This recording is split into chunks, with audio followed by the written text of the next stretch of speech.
Welcome to Peace of Mind for Pet Parents, the podcast by BrightHaven Caregiver Academy. I'm Gail Pope. And I'm Karen Wylie. And together we're here to support you in navigating life with your aging or ill pets. We know how deeply you care for your beloved companions, and we're here to offer guidance, understanding, and resources for this meaningful journey.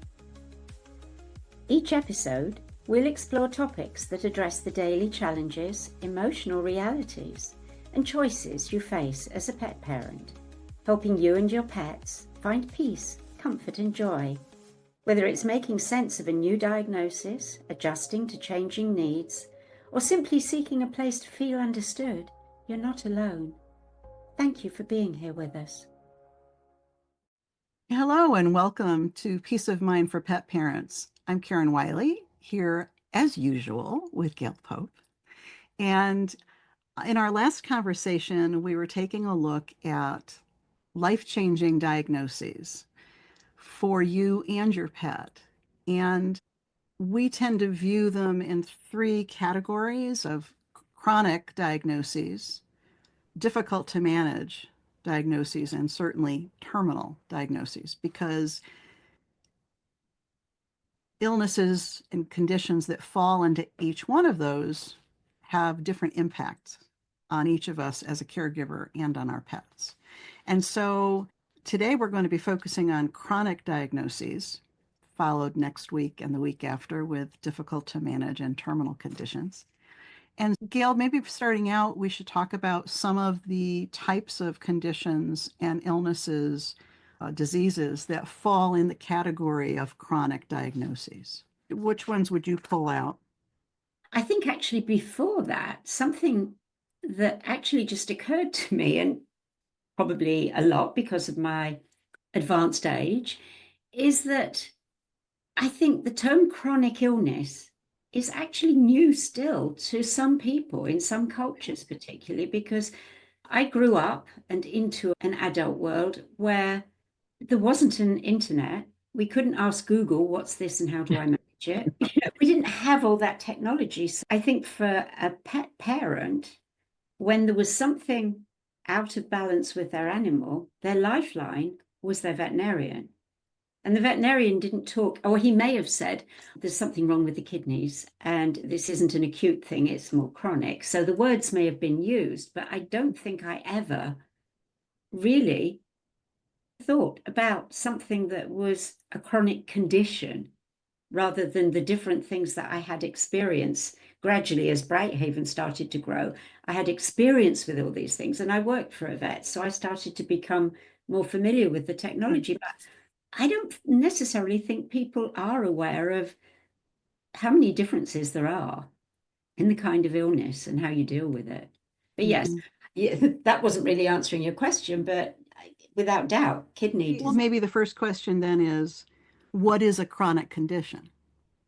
Rather than giving it a name of typical diseases, but what is a chronic condition? I guess where I would start would be that it is a condition that is going to last months or years, that is probably going to require ongoing care at some level, and that investment of time and energy might increase over time.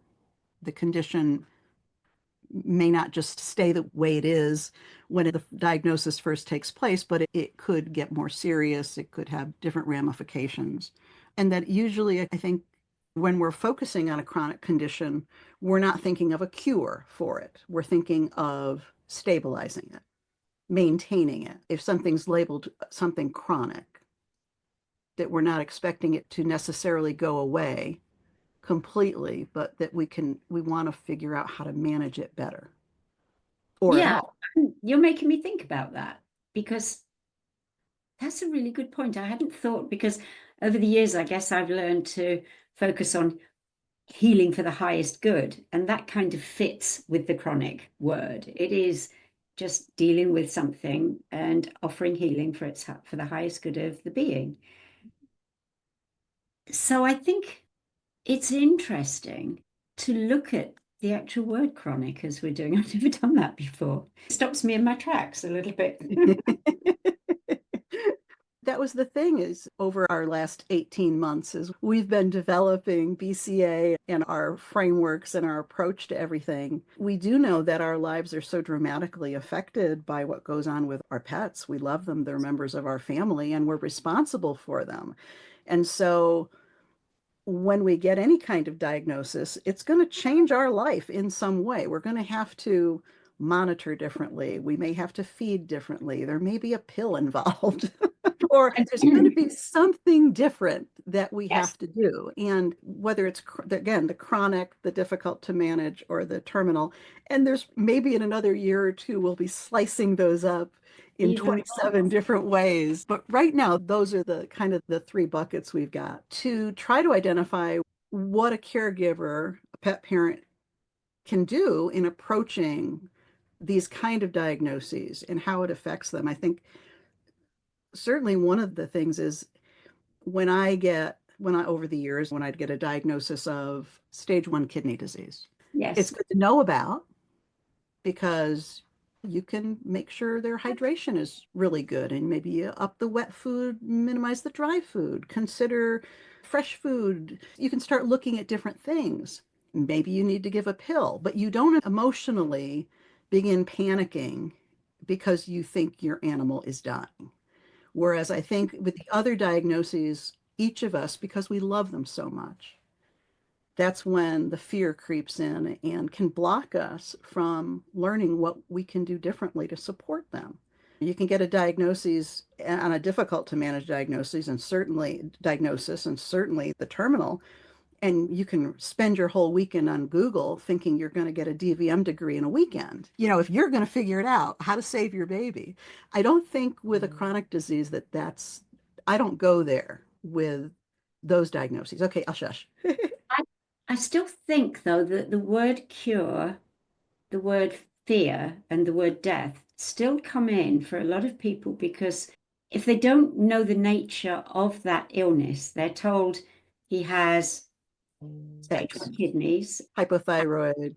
Yeah, well, the caregiver really does have to step back to take time to to absorb the fact that it's manageable. But then they come into that, how am I going to cure it? So they have to learn that little piece and understand that they may or may not. But technically, there isn't really any cure for life other than death at the very bottom of the chart. But I think knowing it's restoring hope. And I guess it all comes down to the parent educating themselves about what it is and then taking the next baby step into what can I do? What do I need to change? How do I need to change it? Talking about medicine, what type of medicine? Will it be holistic medicine, conventional? Should it be a mix of both? And other practitioners, would acupuncture help?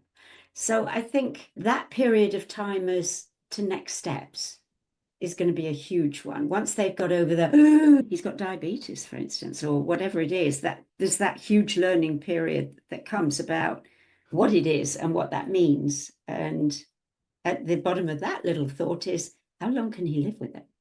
So you've still got that little fear thing in there. But once you start to educate yourself more, and then you start to step into a more comfortable place, realizing, oh, I've talked myself off the ledge. I've learned. I know there's a lot I can do. I need to focus on what I can do. And so you pull yourself off that ledge and straight into, yes. And maybe you want to join a group of other people that are dealing with the same thing, a forum that allows you to discuss something. You mean like a hub, like a caregiver's hub? You mean a BrightHaven Caregivers Hub? Oh, that's good. Yeah. But yes, I think talking to other people who have experience when you don't have it, Right. it underscores anything that your vet has told you that might be, oh God, could I do that? You still have to dot your I's and T's. And when 6 or 7 people come along and say, oh, yes, I remember that my cat Fluffy was diagnosed and somebody suggested I did whatever it was. And oh my goodness, it really helped, whether it be her stool or whatever it was. But there's another little thing that you can add into your comfort care kit, as it were, about things to remember that might help. Once they understand what it Yeah. is, and I guess understanding why it occurred so that they can release any guilt they might have that something they did or didn't do has caused the issue. Because I think that's something we all sift through that and are worried that there was something we did or something we should have done instead that may have had an effect. You're bringing up the veterinary role a little bit. What is the veterinary role in with a chronic condition? And let me ask, because I'll pull in Percy and Ollie and Andy here. Their diagnoses may, or their conditions may be a little bit of chronic, but also difficult to manage Oh gosh, yeah. with what's going on with them. So I'll leave that to you, but to explain as much as you want or don't. But what is the role of a veterinarian when there is a chronic condition? How do you see that role or partnership taking place? Exactly that. That's where my mind is going with this situation because it's always different. Yeah. I think from the vet side, it's ensuring that he or she can impart as much knowledge as the caregiver in front of them needs and wishes. And maybe it isn't all in one go. Maybe it's an overview and an email follow-up that will give you a little more information or a link to a particular paper or something that might actually help. Different people want to know more or less. I Sure. certainly have found that. Some people are like, I don't want all the information. I just need this bit. I just need to know what it is and what to expect and what I have to do. What pills do I need? Some people just don't want the big picture. It's all too much. I think it would have been for me in the early days. What does this mean? How's it going to change my life? And can I cope? If someone has a full-time job and they have certain hours that they're at home each day, instantly the thought is, how am I going to manage this? Do I have to be there more often? What do I do? So I think that, again, it's multifaceted, isn't it? It really is. Each type of diagnosis is going to, and as you're saying, it really depends on the individual and how much information they They want or don't want. It's again the same old problem that we come up with for veterinarians, which makes it also a problem for their clients, is time. And I think if a veterinarian has a wonderful team helping him, like I'm so happy that mine does, if there are questions that come afterwards, which pretty much is bound to happen with a diagnosis, it wasn't expected. The vet's explained as much or as little as is possible in that meeting. But then the caregiver goes home, they may be absolutely fine. It may be, yes, I know all about that and I don't need to know more now. But I would say perhaps a majority of us scribble down, oh, I need to ask about that. Oh, I wonder, oh, let me go to Google and check that. Well, I wonder what the dose would be. There are so many little things that come up that I think having communication with maybe the back office to be able to ask questions. I know if I send a note to the office email for my vet, sometimes I'll get a very quick answer, and other times I'll get an answer that says, I'll run that by the doctor and get back to you. So I think having that feeling for the client that they're not alone. Yeah, a little That's bit more of that safety net of knowing there is a place you can go to ask questions and that yeah. you will get answers. And that can be tough, especially when your appointment is over with and you're thinking of your question on as you're driving home or as you're sleeping that first night afterwards. It's, I should have asked XYZ. Yeah. And you do email or you call, and then you have to make sure that someone not only understands your question, and that's where email really helps, but then how quickly are you going to get an answer, which is important too, as part of coping. I think I was thinking about some of the, I'll control my executive producer here this way. I think she has something to say. Callie, she is a little tortilla calico. Is opinionated. I always say they're opinionated. She always has something to say. And she is 12 with no conditions that we know of. That's where I was going to go, actually, is I think part of how we all cope with a chronic a diagnosis or not, is whether we're expecting it or not. Sometimes you see something happening with your pet that you notice is different, whether they're drinking more water or less water, they're more active and restless, or they're sleeping more and they're less active. Or those are extremes, but you start to notice something different and you initiate the vet visit to try to find out what might be going on. So in that case, you're a little more prepared for something perhaps being identified to Yeah. be dealt with. And it's a relief, I imagine, at that stage, because Yeah, yeah, as long as it's in that chronic category where it's, oh, there's something we can do about this. Okay, I can cope really better with that. But sometimes the diagnoses come out of the regular annual exam.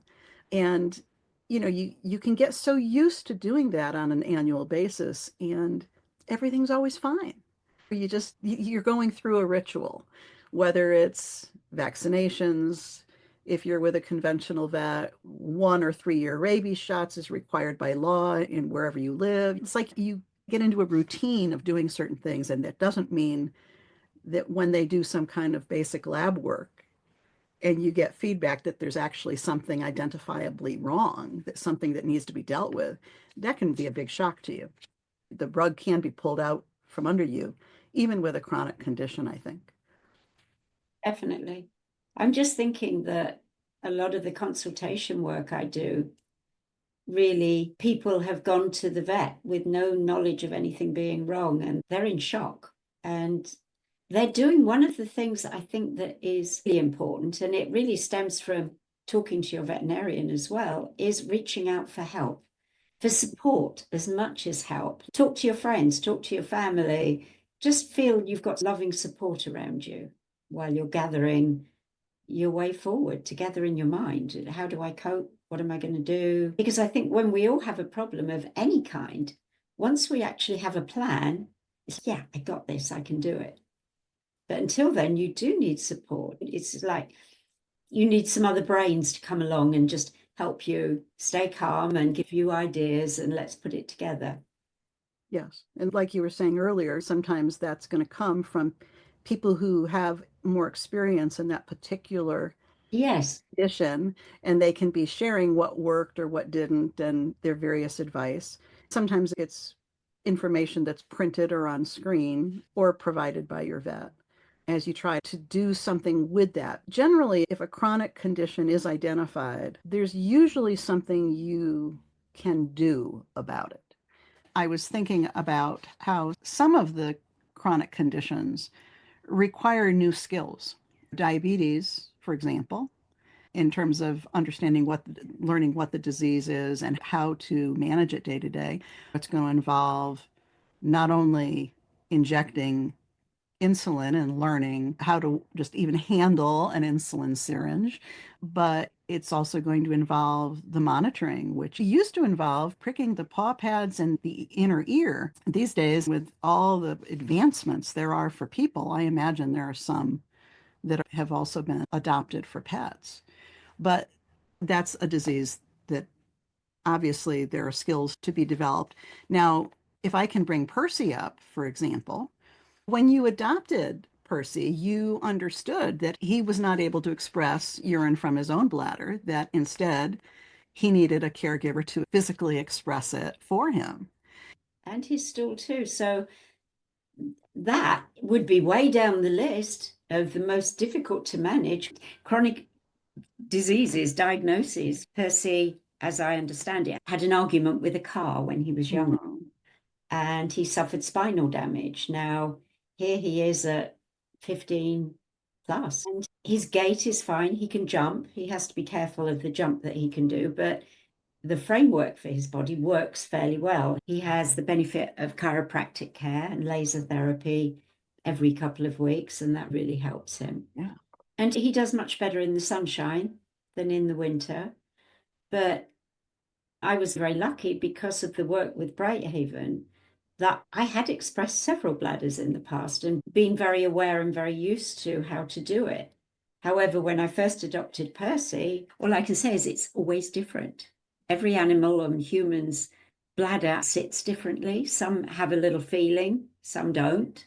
And so each one that I've had to express, I've had to learn how to do it to make it work for that animal. So there is that. And again, expressing stool. Some people reel in horror at the idea and say it would be a sticking point for me. I couldn't do it. So then they would have to decide whether they would have someone come to their home to do it. But it would have to be like a daily occurrence, really. Oh, But that would be difficult. But it is a chronic condition. Percy produces still perfectly fine. He just hasn't got the wherewithal to push it out of his body. So he has to actually have a mechanical take it out, pulled a finger. and after 30 years and 700 animals, those are experienced, skilled hands. They've done it a few times. Once you've had so much experience of different things, you realize that there is no one size fits all for any diagnosis because it's body, mind, and spirit. So we still have to take the mind and the spirit part and honor those in the equation while we tend to be, certainly in the beginning, more focused on how to find the right balance for the body, the condition, if you want to call it that, blends with daily life. Some are very easily manageable and some are not so easily manageable. And I guess it's highlighting kidney disease again. You already talked about that, but in the early stages, it's, oh, I was really scared, but oh, this is okay. This is fine. And yeah, I can add some more water to his food and it's all working. We did the next blood test and okay, I've got this. But then as the disease progresses, so does the needs. And then maybe subcu fluid therapy is indicated. And there comes, again, a difficult decision led by generally the veterinarian or another practitioner about how to do it, how to find appropriate resources that can help you understand and teach you how to do it. And there are a lot of people I know who say, I can't do it. I'm not doing it. I could no more stick a needle in my cat than fly to the moon. That's the stopping point for me. Then that divides up into those who we could do it once a week and I'll employ a vet tech to come to the house. And lots of people I know do that. But then there are others who say, Mother Nature didn't allow for this in the natural scheme of things, and it feels totally abhorrent to me. I'm not doing it. And that's where people do their best and they do it with love. They add more water to the food, they encourage drinking and the wet foods, and they do it their way. And that's okay too. We all have to honor what is right for us and for the being that we love, the partnership that is developing between us, because it has to be. If you have to give pills to a cat who has made his mind up that he is not having pills put down his throat, then again, the partnership has to meet and determine if we liquidize it in some way. We buy a product that tastes wonderful and you can't resist it. We have to find a way to meet in the middle. I'll take that pill if you put it in that nice, soft, gooey stuff. And then it works. And then it works. There are so many facets to finding the way forward and knowing that the lane may change along when you have a chronic illness. Yeah, as you take further steps, the path may change. And as you were saying, it's mind, body, spirit of both the pet parent and Yes. the pet, and finding that middle ground. Callie's finding balance right now. Yeah, she's found a lovely balance here. This is where I wear her sometimes, and it's just how it is. I was thinking about pilling, and that's one of the first things I do with a chronic condition that I expect is going to require a pill. Either once a day now that may increase later, or that I know will be coming down the road. I try to create rituals with my babies so that if I'm examining their mouth or I'm examining their ears to make sure that they're really lovely pink in color rather than losing color, or and the gums are pink, or I'm checking for hydration in the skin, if I'm going to subject them to any daily ritual that perhaps is more than petting them, I always try to make sure there's some kind of a treat, some kind of a reward in there as preparation for down the road when it's instead of one pill once a day, it's 5 pills twice a day. And just I have them ready to expect that if they endure what I'm asking them to endure, that it'll be okay. I'll come up with something they enjoy. We did that. We did that at BrightHaven at the sanctuary. And again, that brings me back to the basic structure, because once you have a plan and you do have a dose of this twice a day, a dose of that 3 times a day, again, it's making sure you've got your records, writing it down, because we know we tend to forget when we're worried. Oh, did I give him his pills yesterday? We created a chart for BrightHaven, and whoever was responsible for giving meds that day would cross off when Susie had her meds.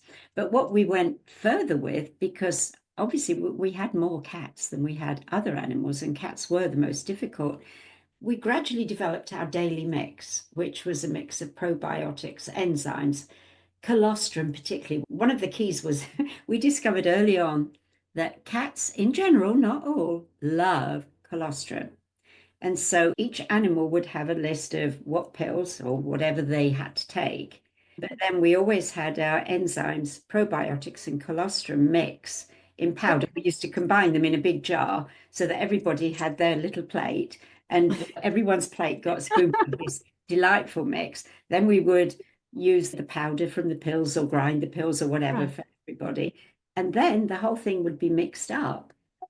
And you could dip your finger in it, offer it to 9 out of 10 cats, and they go, oh.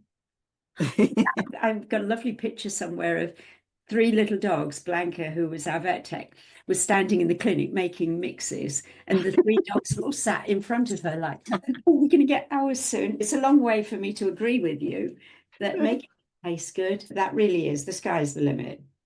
Yeah, absolutely. And my go-to, dog food for the cats. And the reason why is there's less water in it. I had tried baby food and I had tried various brands of cat food, but when in trying to have control over a pill, those would be too runny and I wouldn't have control over the pill. And I do like pilling with my finger. I've always found my Yeah, animals are more receptive to my finger in their mouth than they are any of the official pillars to help us. I had Um, success with those. It yeah, just never worked for me at no, all. never worked for me either. And God knows, I think I invested in every product that came out. But for a cat, the dog food, and I'm only talking half a teaspoon of it, but because it doesn't have as much water in it, it's a stiffer consistency. And I could position the pill or the powder, whatever needed, and control it as I gave it. And so that for me, that's my go-to. The colostrum and your special mixture sounds like it worked beautifully for all of your babies. And for me, a little bit of dog food for the cats allowed me to control placement of the pill right where it needed to go, down instead of coming back up and me trying to do it again. Yes. They can be so good at that. That's good because now we're identifying the fact that there are lots of different ways Absolutely. to actually give medicine. It was just, it's a pill. Oh, am I going to get a pill? Oh, can I have it? And it's that easy. With dogs particularly, oh my goodness, I've got my treat for the day. And Oh, that's the thing. You try to want to give a vitamin to a dog and they've made it so tasty for them. It's the highlight of their afternoon. As we have gone round with our discussion here on chronic conditions that our pets might be diagnosed with, let's maybe summarize one thing that a pet parent can do when they receive these diagnoses of these various conditions, because it can be all over the map. From we're talking about diabetes that requires injections, heart conditions that require pills. Although I guess heart, I shouldn't use the heart as a chronic because it can start out being, we can treat it as a chronic, but it can escalate more quickly than others.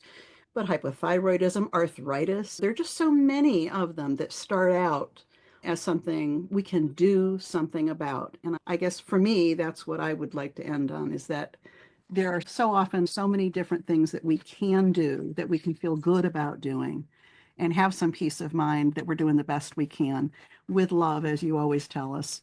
So I think for me, with the chronic conditions, that's probably the most important piece for me. there's another half to that.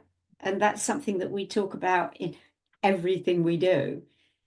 Because when you are a caregiver and you've had a new diagnosis and you're focused on what you're going to do, focused on how you're going to do it, focused on the next days, weeks, months, years, you've got to take care of yourself as well. You've got to laugh. You've got to smile. It's contagious. You've got to remember today is where we are right now. I'm living in today. I've got a diagnosis that's not really going to affect my life today, his life today, our lives today. You're living in the moment and bringing yourself back down to earth and spending time just being, rather than the doing of, I got to make a note of this, I'm going to make a chart, or I got a list of where the meds are. There are so many things that your brain wants to focus on. So just stepping back out of that for a little me time. I think that's another important note to end on, because we do tend to stop caring for ourselves because we care so much about the other person, the other being, that just focus on them and we forget about ourselves.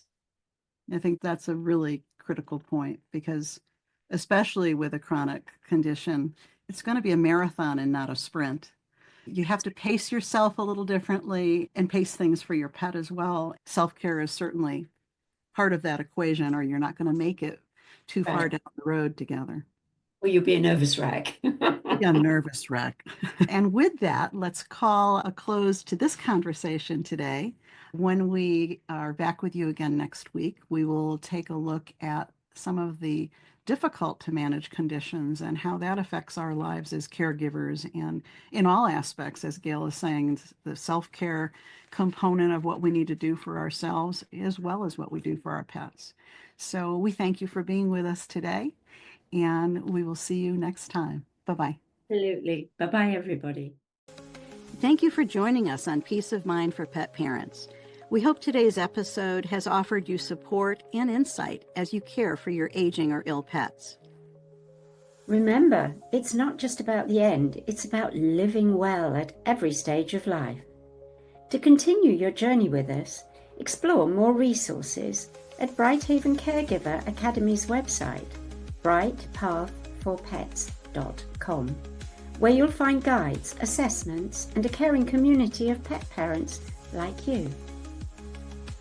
Until next time, may you and your pets find comfort, connection, and peace in every moment. Take care. She's still getting the last word. Oh, she is, my little baby girl. She's never been quite this much. Has she? Sometimes at board meetings or something, she'll position herself and be here, but no, this is different. This is wonderful. She's getting into the swing of being an actress, giving us a lesson. She's so wonderful. I'm so glad to have her.